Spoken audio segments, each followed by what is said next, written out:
एक महत्वाची घडामोड कलेक्टर एसपीची नेमणूक वाल्मिक कराड करतो असा आरोप जितेंद्र आव्हाडांनी केलेला आहे। वाल्मिक कराड दहशत पसरवतात असा आरोपही जितेंद्र आव्हाडांनी केलाय। तर महिलेची छेड काढली असं दाखवून संतोष देशमुखांना बेदम मारहाण करून मारायचा प्लॅनही करण्यात येत होता। संबंधित महिलेचीही चौकशी यंत्रणेनं करावी असं सुरेश धस यांनी म्हटलंय।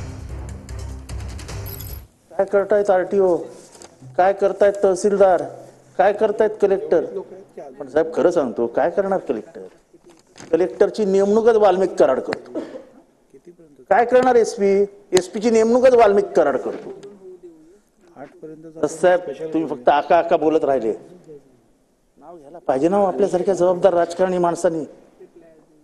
ती माणसं इतकी भयंकर गुंडगिरी करतायत, एवढी भयंकर दहशत पसरवतायत, त्याच्यासारखी त्यांची नावं जर या सभागृहात आपल्यासारख्या जबाबदार माणसांनी घेतली नाही, समाजाला न्याय कोण देणार? प्लॅन काय केला? एक प्लॅन केला होता अध्यक्ष महोदय, याला गाडीत उचलून न्यायचा। फार डेंजर प्लॅन होता अध्यक्ष महोदय।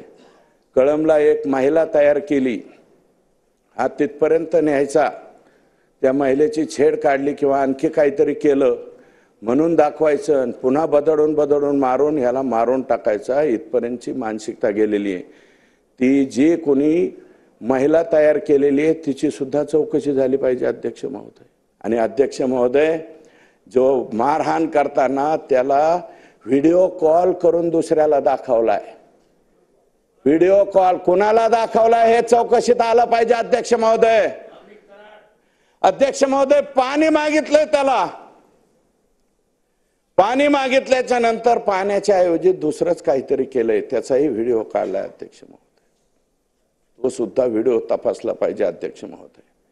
अध्यक्ष महोदय, सीएसचं सांगत होतो मी, जिल्ह्याचे सीएसने मला सांगितलं, म्हणलं याला ठोके किती टाकले असतील? त्यांनी सांगितलं 150 ते 125 ठोके किंवा 200 ठोके याला टाकले। 200 ठोके एका माणसाला 6 माणसांनी मारल्यावर अध्यक्ष महोदय माणूस कसा राहणार? अध्यक्ष महोदय, डोळे लायटरने जाळलेत अध्यक्ष महोदय, लायटर वापरलाय, डोळे जाळलेत अध्यक्ष महोदय। अतिशय निर्घृण, अतिशय वाईट पद्धतीने